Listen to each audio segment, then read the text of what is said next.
تو دنیا میں اس کو جس نام سے پکارا جاتا تھا نا، جیسے اس کو بعض لوگ کہتے ہیں کہ بڑی نیک ہے، یا اس طرح سے کوئی نام سے اس کو یوزلی لوگ پہچانتے ہیں، تو وہ اس نام سے اس کو پکارا جائے گا، اور اس کو لے کے فرشتے آسمان تک جاتے ہیں، آسمان کے دروازے کھل جاتے ہیں، فرشتے پوچھتے ہیں، ہر آسمان کے دروازے پہ پوچھتے ہیں کہ کون ہے یہ، تو وہ بتاتے ہیں جب تو آسمان کے دروازے، اس کا احترام اتنا ہوتا ہے کہ خوشی کے ساتھ فرشتے کھولتے ہیں۔ اسی طرح سے 8ویں آسمان پہ ہماری روح جاتی ہے۔ اب یہاں پہ تو ہم فوت ہو گئے، ٹھیک ہے، آنکھیں بند ہو گئی، پتہ سارے گھر والے رو پٹ رہے ہیں، ابھی تک ہم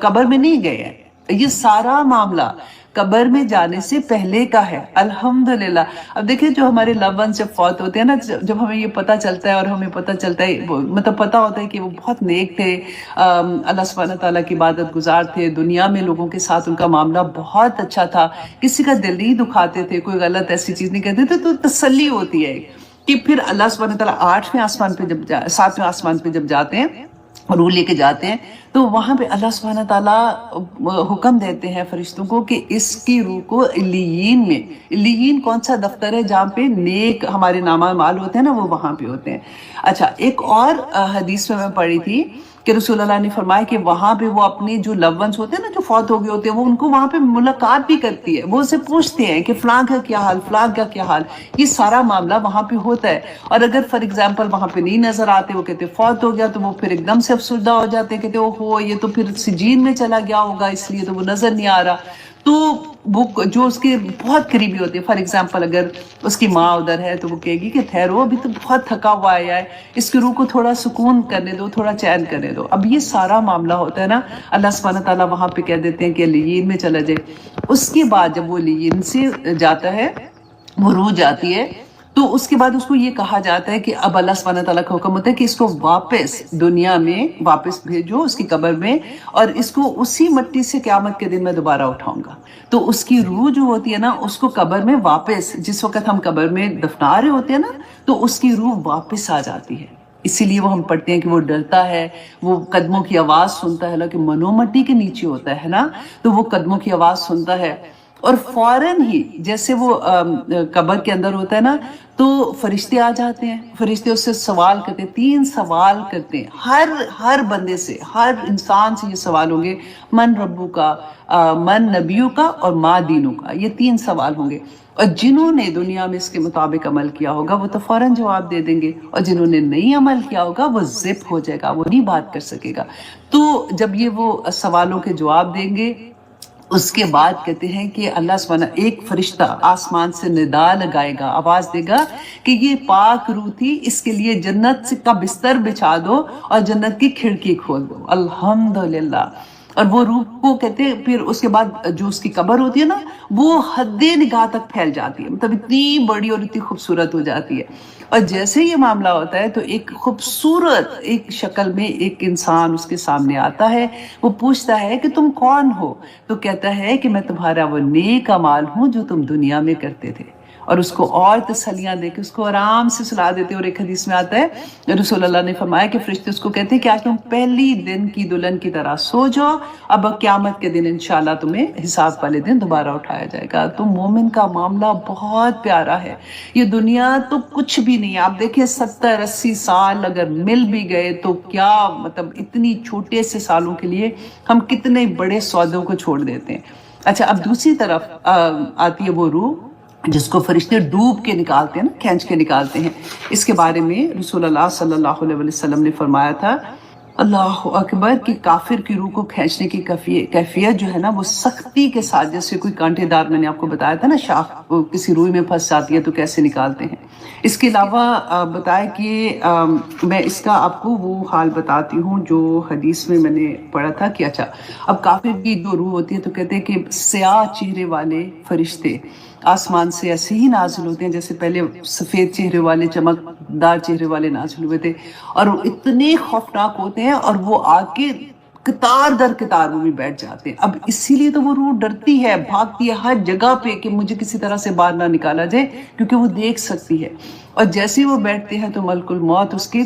سرہانے آ کے بیٹھتا ہے اور آ کے کہتا ہے اس کے کان میں، تو خبیث تھی، تو خبیث روح تھی، تو نے اللہ کی نافرمانی کی، تو نکل اس میں سے. اور پھر وہ فرشتے جو ہوتے ہیں وہ اس کو کھینچ کے نکالتے ہیں، جیسے ہم نے پڑھا تھا کہ جیسے وہ کانٹے دار جو شاخ ہوتی ہے جیسے اس کو نکالتے ہیں. اور اسی طرح سے جب نکالتے ہیں تو وہ دوزخ سے ٹاٹ لے کے آتے ہیں، جیسے بدبودار ٹاٹ ہوتا ہے، اور اس میں اس کو لپیٹ کے آسمان تک لے کے جاتے ہیں نا. آسمان کا دروازہ نہیں کھلتا. اللہ سبحانہ تعالیٰ نے فرمایا تھا وہاں پہ، جو آسمان میں آپ کے سامنے وہ آیا بھی پڑھ دوں، سورۃ الاعراف کی آیا تھی، جس میں اللہ سبحانہ تعالیٰ نے فرمایا کہ ان کافروں کے لیے آسمان کے دروازے نہیں کھولے جائیں گے. قرآن میں اللہ سبحانہ تعالیٰ نے فرمایا، اور وہ جنت میں داخل نہیں ہوں گے یہاں تک کہ اونٹ سوئی کے سوراخ میں داخل ہو جائے. اتنا مشکل سوئی کا سوراخ اور اونٹ دیکھیں کہ اللہ سبحانہ تعالیٰ نے فرمایا ناممکن ہے کہ وہ جنت میں داخل ہوں گے. اور پھر اللہ سبحانہ تعالیٰ فرمائیں گے کہ اسے نچلی، کیونکہ آسمان کے دروازے نہیں کھولے جائیں گے نا، تو وہاں سے اس کو پھینکا جائے گا. تو اللہ سبحانہ تعالیٰ فرمائیں گے کہ اسے سب سے نچلی زمین یعنی سجین میں داخل کر دو. پھر اس کی روح جسم میں لوٹائی جائے گی. پھر 2 فرشتے اس سے پوچھیں گے کہ تیرا رب کون تھا، وہی 3 کوشچن اس سے پوچھیں گے، اور وہ کیا جواب دے گا کہ ہائے افسوس میں نہیں جانتا. پھر اس سے پوچھا جائے گا کہ تیرا دین کیا، تو وہ پھر وہی جواب دے گا کہ ہائے افسوس میں نہیں جانتا. پھر آسمان سے ایک منادی کرنے والا ندا کرے گا کہ اس کے لیے دوزخ کے بستر بچھا دو. اور اللہ سبحانہ تعالیٰ نے پھر جو قصے ہم پڑھیں گے، حضرت موسیٰ علیہ السلام کا قصہ ہم نے کتنی دفعہ پڑھا کہ کس طرح سے وہ تو ایک بادشاہ کے گھر، فرعون کے گھر پہ بڑے ہوئے تھے نا، اور عیش و عشرت سے بڑے ہوئے تھے، اور ان سے جب قتل خطا ہوتی ہے تو کس طرح سے بے سر و سامان وہ گھر سے کوئی تیاری کر کے تو نہیں نکلے تھے، اور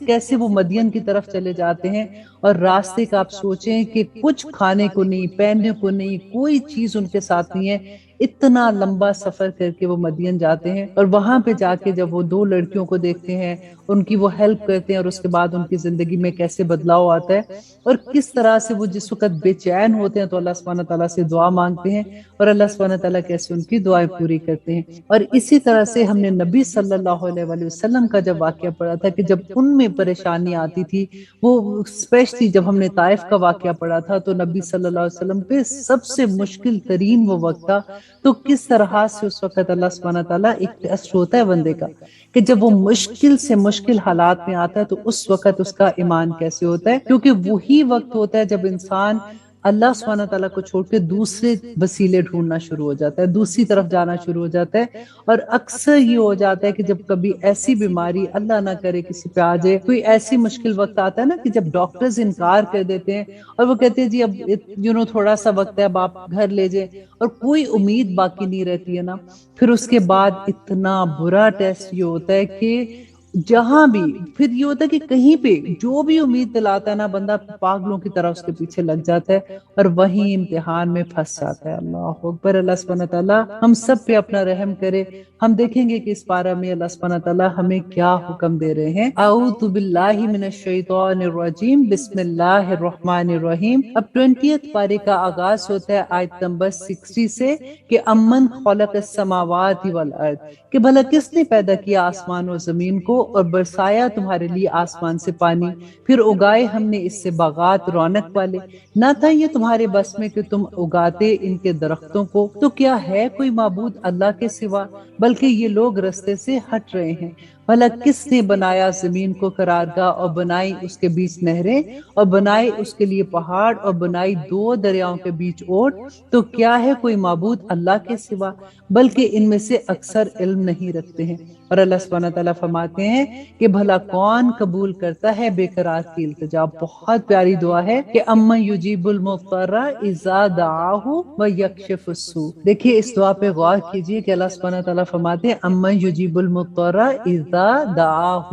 کہ کون ہے بھلا جو بے قرار کی التجا سنتا ہے جب وہ پکارتا ہے کس کو، اس کو. دعاہ کہ جب اللہ سبحانہ تعالیٰ کو پکارتا ہے، اور شرط یہ ہے کہ پکارنا اللہ سبحانہ تعالیٰ کو ہے. یہ نہیں ہے کہ اگر کسی کے اوپر کبھی کوئی مشکل وقت آتا ہے نا تو اس وقت وہ کسی پیر کے پاس، کسی قبر والے کے پاس یا کسی کے پاس جا کے اپنی حاجت پوری کرانے کی کوشش کرے. اس وقت اللہ سبحانہ تعالیٰ فرماتے ہیں کہ جو مستر دل ہے نا، اس کی دعا اس وقت کون پوری کرتا کرتا ہے جب وہ دعا کرتا ہے اس سے، وہی ہے جو اس کی دعا پوری کرتا ہے جب وہ پکارتا ہے اس کو، وہ دور کرتا ہے تکلیف کو اور بناتا ہے تم کو جانشین زمین میں۔ تو کیا ہے کوئی معبود اللہ کے سوا؟ بہت کم ہے جو تم میں سے اس بات کو سمجھتے ہیں۔ بھلا کون ہے جو راستہ دکھاتا ہے تمہیں اندھیروں میں خشکی اور سمندر کے، اور کون بھیجتا ہے ہواؤں کو خوشخبری بنا کر آگے اپنی رحمت کے؟ تو کیا ہے کوئی معبود اللہ کے سوا؟ بہت بلند ہے اللہ اس سے جو تم شرک کرتے ہو۔ بھلا کون ہے جو ابتدا کرتا ہے خلق کی، پھر اس کو دوبارہ پیدا کرے گا؟ اور کون ہے جو رزق دیتا ہے تمہیں آسمان سے اور زمین سے؟ تو کیا ہے کوئی معبود اللہ کے سوا؟ کہہ دو کہ پیش کرو اپنی دلیل اگر تم سچے ہو۔ اور آیت نمبر 65 میں اللہ سبحانہ تعالیٰ فرماتے ہیں، کہہ دو کہ نہیں جانتا جو کچھ بھی آسمان اور زمین میں ہے غائب اس کے سوائے اللہ کے، اور نہ یہ جانتے ہیں کہ کب دوبارہ اٹھائے جائیں گے، بلکہ گم ہو چکا ان کا علم آخرت کے بارے میں، بلکہ یہ شک میں ہے اس کی طرف سے، بلکہ یہ اس سے بھی اندھے ہو رہے ہیں۔ اور کہا انہوں نے جنہوں نے کفر کیا کہ جب ہم ہو جائیں گے مٹی اور ہمارے باپ دادا بھی، تو کیا ہم پھر قبروں سے نکالے جائیں گے؟ دیکھیں وہی سوال بار بار ہم دیکھ رہے ہیں کہ ان کے دل میں یہ شک تھا کہ دوبارہ سے ہم کیسے اٹھائے جائیں گے۔ آج الحمدللہ مسلمان ہیں، ہمارے دل میں یہ شک نہیں ہے، ہمیں آخرت کا یقین ہے۔ لیکن کیا ہمیں اس بات کا واقعی یقین ہے کہ آخرت میں اٹھائے جائیں گے اور ہم اللہ سبحانہ تعالیٰ کے سامنے کھڑے ہوں گے، اور اللہ سبحانہ تعالیٰ is watching us every ایک ایک لمحہ ہمیں دیکھ رہا ہے؟ کیا ہمیں اس بات کا یقین ہے کہ ہم جو عمل اس دنیا میں کر رہے ہیں وہ اللہ سبحانہ تعالیٰ کے سامنے اس کا جواب دینا ہے؟ ذرا پوچھیے اپنے آپ سے، اگر ہمیں یہ بات کا یقین ہو جائے تو ہمارے عمل ایسے نہ رہیں جیسے ہمارے عمل ہیں۔ اور آیت نمبر 68 میں اللہ سبحانہ تعالیٰ فرماتے ہیں، بلا شبہ ہوتا رہا ہم سے وعدہ یہ، ہم سے اور ہمارے باپ دادوں سے اس سے پہلے، نہیں یہ مگر کہانیاں پہلے لوگوں کی۔ کہہ دو کہ چلو پھرو زمین میں، پھر دیکھو کہ کیسا ہوا ہے انجام مجرموں کا۔ اور آیت نمبر 70، اور نہ غم کرنا ان پر اور نہ ہونا تنگی میں اس سے جو چالیں یہ کر رہے ہیں، اور یہ کہتے ہیں کہ کب ہوگا یہ وعدہ پورا اگر تم ہو سچوں میں۔ کہہ دو شاید کہ آ پہنچا ہو نزدیک تمہارے کچھ اس میں سے جس کی تم جلدی کر رہے ہو، اور یقیناً تیرا رب فضل کرنے والا ہے لوگوں پر، لیکن ان میں سے اکثر شکر نہیں کرتے ہیں۔ اور یقیناً تیرا رب خوب جانتا ہے اس کو جو پوشیدہ کیے ہوئے ہیں اور ان کے سینے، اور جو کچھ وہ ظاہر کرتے ہیں۔ اور نہیں کوئی چیز پوشیدہ آسمان میں اور زمین میں مگر ہے ایک کتاب روشن میں لکھی ہوئی۔ اللہ اکبر۔ اور آیت نمبر 75، اور نہیں کوئی چیز پوشیدہ آسمان میں اور زمین میں مگر ہے ایک کتاب میں جو روشن ہے۔ اللہ سبحانہ تعالیٰ ہمیں اس بات کا یقین دلا دے، اور اللہ سبحانہ تعالیٰ ہمارے عمل میں ڈھال دے کسی طرح سے، کیونکہ اتنا ڈر لگتا ہے کہ اتنی بینہ آیات ہمارے سامنے اور پھر بھی ہم غفلت میں پڑے ہوئے ہیں۔ اور آیت نمبر 76 میں اللہ سبحانہ تعالیٰ فرماتے ہیں کہ بے شک یہ قرآن بیان کر دیتا ہے بنی اسرائیل کے سامنے اکثر باتیں یہ جن میں اختلاف کرتے ہیں، اور بے شک یہ ہدایت اور رحمت ہے مومنوں کے لیے۔ یقیناً تیرا رب فیصلہ کر دے گا ان کے درمیان اپنے حکم سے، اور وہ غالب ہے، علم والا ہے۔ تو بھروسہ رکھ اللہ پر، بلا شبہ تو حق کے مبین پر ہے۔ اور آیت نمبر 80 میں اللہ سبحانہ تعالیٰ فرماتے ہیں کہ بلا شبہ تو نہیں سنا سکتا مردوں کو اور نہ ہی سنا سکتا ہے بہروں کو اپنی پکار جبکہ وہ مڑ جائیں پیٹ پھیر کر، اور نہ تو راستہ دکھا سکتا ہے اندھوں کو ان کی گمراہی سے، نہیں سنا سکتا تو مگر اس کو جو ایمان لائے ہماری آیات پر، نہیں سنا سکتا تو ان کو مگر جو ایمان لائے ہماری آیات پر، بس وہی فرما بردار ہیں۔ اور جب واقع ہو جائے گا وعدہ ان کے بارے میں تو نکالیں گے ہم ان کے لیے ایک جانور زمین میں سے جو ان سے باتیں کرے گا۔ یہ وہ جانور ہے جو قیامت سے پہلے کی نشانیوں میں آتا ہے، جسے دابت الارض کہتے ہیں۔ اور اللہ سبحانہ تعالیٰ فرماتے ہیں یہ اس لیے کہ لوگ ہماری آیتوں پر یقین نہیں لاتے تھے۔ اور آیت نمبر 83، اور جس دن ہم جمع کریں گے ہر امت میں سے ایک گروہ ان کا جو تکذیب کرتے تھے ہماری آیات کی، پھر ان کی درجہ بندی کی جائے گی، یہاں تک کہ جب وہ آ جائیں گے تو وہ فرمائے گا کیا تم نے جھٹلا دیا تھا میری آیات کو، حالانکہ نہ احاطہ کیا تھا تم نے اس کا علم سے، تو کیا تھا جو تم کرتے رہتے تھے۔ اور آیت نمبر 85، اور واقعہ ہو جائے گا وعدہ ان کے بارے میں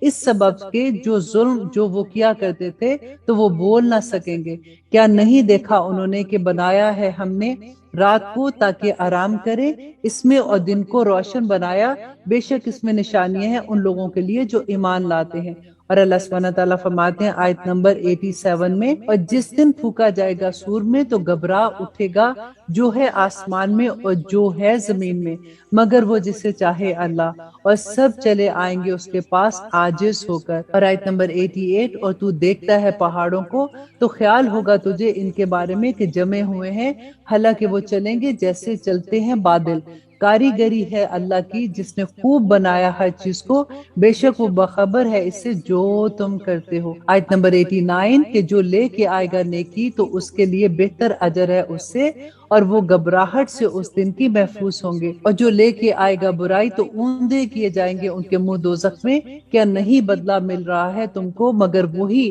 جو تم کیا کرتے تھے؟ ربنا لا تجعلنا منہم، در حقیقت مجھے حکم دیا گیا ہے کہ میں عبادت کروں رب کی اس شہر کے جس نے محترم بنایا ہے اس کو اور اسی کی ہے ہر چیز، اور مجھ کو حکم دیا گیا ہے کہ میں رہوں فرمانبرداروں میں سے۔ اور آیت نمبر 92، اور یہ کہ پڑھ کر سنا دوں قرآن تو جو ہدایت اختیار کرتا ہے تو بس وہ ہدایت اختیار کرتا ہے اپنے ہی لیے، اور جو گمراہ رہتا ہے تو کہہ دو کہ صرف میں خبردار کرنے والا ہوں۔ اور آیت نمبر 93 جو اس سورہ کی آخری آیا ہے، اور کہہ دو کہ شکر ہے رب کا، وہ عنقریب دکھائے گا تم کو اپنی نشانیاں تو تم ان کو پہچان لوگے، اور نہیں ہے تیرا رب بے خبر اس سے جو تم کرتے ہو۔ انڈر لائن کیجیے اس بات کو کہ اللہ بے خبر نہیں ہے جو کچھ ہم کرتے ہیں۔ دیکھیے یہ بات ہم کتنی دفعہ پڑھ رہے ہیں نا کہ اللہ سبحانہ تعالیٰ فرماتے ہیں کہ میں بے خبر نہیں ہوں اس سے جو تم کرتے ہو۔ تو اللہ سبحانہ تعالیٰ سے دعا کریں کہ اللہ سبحانہ تعالیٰ ہمارے تمام عمل ایسے کر دیں جو اللہ سبحانہ تعالیٰ کی رضا والے ہوں، جو اللہ سبحانہ تعالیٰ کو خوش کرنے والے ہوں۔ آمین ثم آمین۔ اور اب شروع کرتے ہیں انشاءاللہ ہم سورۃ القصص۔ بسم اللہ الرحمن الرحیم، شروع اللہ کے نام سے جو بڑا مہربان اور نہایت رحم کرنے والا ہے۔ قاسین میم حروف مقطعات ہیں اور اس کا علم اللہ ہی جانتے ہیں۔ اور تلک آیات الکتاب المبین، اور یہ آیات ہیں کتاب روشن کی۔ سناتے ہیں ہم تمہیں کچھ حالات موسیٰ اور فرعون کے حق کے ساتھ ان لوگوں کے لیے جو ایمان لائے۔ بے شک فرعون سرکشی کر رہا تھا زمین میں، اور اس نے بانٹ رکھا تھا وہاں کے باشندوں کو گروہوں میں۔ کمزور کر دیا تھا اس نے ایک گروہ کو ان میں سے کہ ذبح کر ڈالتا تھا ان کے بیٹوں کو اور زندہ رہنے دیتا تھا ان کی لڑکیوں کو، بے شک وہ تھا مفسدوں میں سے۔ اب دیکھیے کہ یہ اہل کتاب کے لیے کتنا مشکل وقت تھا اور کتنا بڑا امتحان تھا کہ فرعون نے یہ حکم دے دیا کہ ان کے بیٹوں کو ذبح کر دیا جائے اور ان کی بیٹیوں کو زندہ رکھا جائے۔ اور جب حضرت موسیٰ علیہ السلام پیدا ہوتے ہیں تو پھر آپ دیکھیے گا کہ اس ماں کا کیا حال ہوتا ہے کہ کس طرح سے وہ اپنے بچے کو سنبھالتی ہے اور کس طرح سے وہ اپنے بچے کو چھپا کے رکھتی ہے، اور پھر وہی ماں کس طرح سے سمندر کی لہروں کے سپرد کر دیتی ہے۔ تو انشاءاللہ آج ہم یہ واقعہ بھی پڑھیں گے۔ اور اللہ سبحانہ تعالیٰ فرماتے ہیں آیت نمبر 5 میں، اور ہم چاہتے تھے کہ احسان کرے ان لوگوں پر جو کمزور کر دیے گئے تھے زمین میں، اور بنائے ان کو پیشوا اور بنائے انہیں ملک کا وارث، اور اقتدار دے ان کو زمین میں، اور دکھا دے فرعون اور حامان اور ان کے لشکر کو ان کمزوروں کے ہاتھوں سے وہ کچھ جس سے وہ ڈرتے تھے۔ اور آیت نمبر 7، اور ہم نے وہی بھیجی موسیٰ کی ماں کی طرف کہ اس کو دودھ پلا، پھر جب تجھ کو خوف پیدا ہو اس کے بارے میں تو اسے ڈال دے دریا میں۔ اب کین یو امیجن کہ ایک ماں کو یہ بتایا جا رہا ہے کہ اگر تجھے خوف ہوگا کہ سپاہی آ رہے ہیں دیکھنے تو اپنے بچوں کو دریا میں ڈال دینا، اور نہ خوف کر اور نہ رنج کر، یقیناً ہم اس کو واپس پہنچا دیں گے تیری طرف اور بنا دیں گے اسے رسولوں میں سے۔ سو اٹھا لیا اس کو فرعون کے گھر والوں نے تاکہ ہو جائے وہ ان کے لیے دشمن اور موجب غم۔ بے شک فرعون اور حامان اور اس کے لشکر تھے غلطی پر۔ اور کہا فرعون کی بیوی نے کہ یہ ٹھنڈک ہے آنکھوں کی میری اور تیری،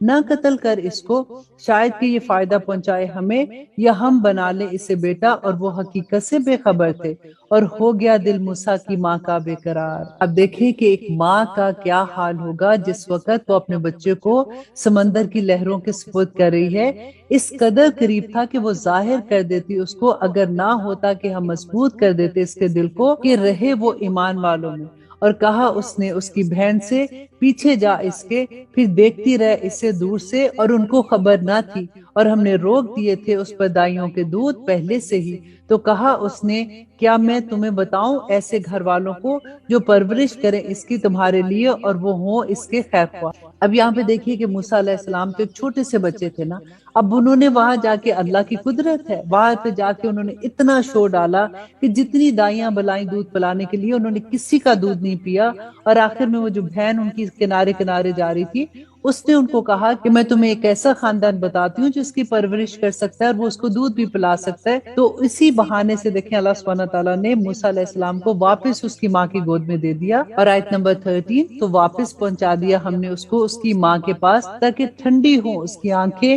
اور نہ وہ غم کرے، اور تاکہ جان لے کہ اللہ کا وعدہ سچا ہے، لیکن اس میں سے اکثر نہیں جانتے۔ اور آیت نمبر 14 کہ جب وہ پہنچا اپنی جوانی کو اور ہوگی اس کی نشو و نما تو ہم نے عنایت کی اس کو حکمت اور علم، اور ایسا ہی بدلہ دیا کرتے ہیں ہم نیکوکاروں کو۔ اور آیت نمبر 15 اور وہ داخل ہوا شہر میں ایسے وقت کہ غافل تھے اس کے رہنے والے، تو پایا اس نے وہاں دو شخص کے آپس میں لڑ رہے ہیں، یہ ایک اس کی قوم کا تھا یعنی بنی اسرائیل سے تھا، اور دوسرا اس کے دشمنوں میں سے تھا، تو مدد طلب کی اس نے جو اس کی قوم میں سے تھا مقابلے میں اس کے جو اس کے دشمنوں میں سے تھا، تو مکہ مارا اس کو موسیٰ نے تو کام تمام کر دیا اس کا۔ کہا اس نے یہ تو شیطانی کام ہوا ہے، بے شک وہ دشمن ہے بہکانے والا کھلے طور پر۔ اب ہوا کیا کہ موسیٰ علیہ السلام اپنے گھر سے نکلتے ہیں تو راستے میں انہوں نے دیکھا کہ دو آدمی آپس میں لڑ رہے ہیں۔ ایک آدمی جو تھا وہ بنی اسرائیل سے تھا، انہیں یہ لگا کہ بنی اسرائیل والے ویسے ہی مظلوم تھے اور ان پہ ظلم ہو رہا تھا، تو انہوں نے اس کا ساتھ دینے کے لیے جیسے اس نے ان کو پکارا کہ میری مدد کرو، تو موسیٰ علیہ السلام نے ان دونوں کو علیحدہ کرنا چاہا، لیکن جب لڑائی ہو رہی تھی تو موسیٰ علیہ السلام نے دوسرا جو شخص تھا اس کو مکہ مارا، اور مکہ ایسا لگا کہ ادھر ہی وہ فوت ہو گیا۔ اب موسیٰ علیہ السلام وہاں سے گیا کیونکہ قتل خطا تھا، وہ موسیٰ علیہ السلام نہیں چاہ رہے تھے کہ وہ اس کو قتل کر دے، لیکن وہ اس کو ہٹانا چاہ رہے تھے وہاں سے۔ اور جب وہ دوسرا آدمی فوت ہو گیا اور موسیٰ علیہ السلام فوراً مدین کی طرف چلے گئے، اب کوئی ساز و سامان نہیں ان کے پاس، کوئی چیز نہیں ہے، ان کو پتہ ہی نہیں کہ وہ کس راستے پہ جا رہے ہیں، بس وہ چلتے جا رہے ہیں چلتے جا رہے ہیں۔ اور آگے یہی سٹوری ہم دیکھیں گے کہ اتنی پریشانی میں کس طرح سے اللہ سبحانہ تعالیٰ اپنے بندوں کی مدد کرتے ہیں۔ اور آیت نمبر 16 کہا اس نے اے میرے رب بے شک میں نے ظلم کیا اپنے آپ پر، سو معاف فرما دے مجھے، تو معاف کر دیا اس نے اس کو، بے شک وہ بخشنے والا اور مہربان ہے۔ اسی لیے میں بار بار جو آپ سے کہتی ہوں نا کہ دیکھیے اللہ سبحانہ تعالیٰ فرماتے ہیں کہ توبہ کر لو، جو بندہ توبہ کرتا ہے اللہ سبحانہ تعالیٰ زمین و آسمان تک کے بھی اس کے گناہ ہوتے ہیں نا ان کو بھی وہ نیکیوں میں بدل دیتے ہیں، لیکن صرف کرنا کیا ہوگا کہ توبہ کر کے اس پہ جمنا ہوگا اور پھر اللہ سبحانہ تعالیٰ سے مدد مانگنی ہوگی۔ اللہ سبحانہ تعالیٰ فرماتے ہیں کہا اس نے میرے رب یہ جو مہربانی فرمائی ہے تو نے مجھ پر، تو ہرگز نہ میں بنوں گا مددگار مجرموں کا۔ آیت نمبر 18 پھر داخل ہوا صبح کے وقت شہر میں ڈرتا ہوا خطرہ بھامتا ہوا، تو پھر وہی شخص جس نے اس سے مدد مانگی تھی گزشتہ روز پکار رہا تھا اس کو، کہا اس سے موسیٰ نے بے شک تو گمراہ ہے کھلا ہوا۔ پھر جبکہ اس نے ارادہ کیا کہ پکڑ لے اس کو جو دشمن تھا ان دونوں کا، وہ بول اٹھا اے موسیٰ کیا چاہتا ہے تو کہ مجھے قتل کر ڈالے جس طرح تو نے قتل کر ڈالا تھا ایک شخص کو کل؟ نہیں چاہتا تو مگر یہ کہ ہو جائے ظلم و ستم کرنے والا زمین میں، اور نہیں چاہتا تو کہ ہو جائے صلح کرانے والوں میں سے۔ اور آیا ایک شخص شہر کے پرلی طرف سے دوڑتا ہوا، بولا کہ اے موسیٰ بے شک اہل دربار مشورہ کرتے ہیں تیرے بارے میں کہ تجھ کو قتل کر ڈالیں، سو نکل جا یہاں سے، بے شک میں ہوں تیرے لیے خیر خواہوں میں سے۔ تو نکل پڑا وہ وہاں سے ڈرتا ہوا خطرہ بھامتا ہوا، کہا اس نے میرے رب نجات دے مجھے ظالم لوگوں سے۔ اور جب رخ کیا اس نے مدین کی طرف تو کہا کہ اے میرے رب امید ہے مجھے کہ وہ دکھائے مجھے سیدھا راستہ۔ اور جب وہ پہنچا مدین کے پانی کے مقام پر تو پایا وہاں پر ایک گروہ لوگوں کا پانی پلا رہے تھے اپنے مویشیوں کو، اور پایا ان کے ایک دو عورتیں روکے ہوئے ہیں اپنی بکریوں کو۔ کہا اس نے تم دونوں کو کیا کام ہے؟ وہ بولی کہ ہم پانی نہیں پلاتے جب تک کہ واپس لے جائیں چرواہے اپنے جانوروں کو، اور ہمارا باپ بڑی عمر کا بوڑھا آدمی ہے۔ تو اس نے پانی پلا دیا بکریوں کو ان کے لیے، پھر چلا ایک سائے کی طرف، پھر کہنے لگا اے میرے رب ربی انی لما انزلت الیہ من خیر فقیر، اے میرے رب بے شک جو کچھ تو نازل فرمائے مجھ پر کوئی نعمت میں محتاج ہوں۔ اب دیکھیے کہ اس وقت موسیٰ علیہ السلام کا کیا حال ہوگا، اور وہ دعا کرے کہ یا رب العالمین جو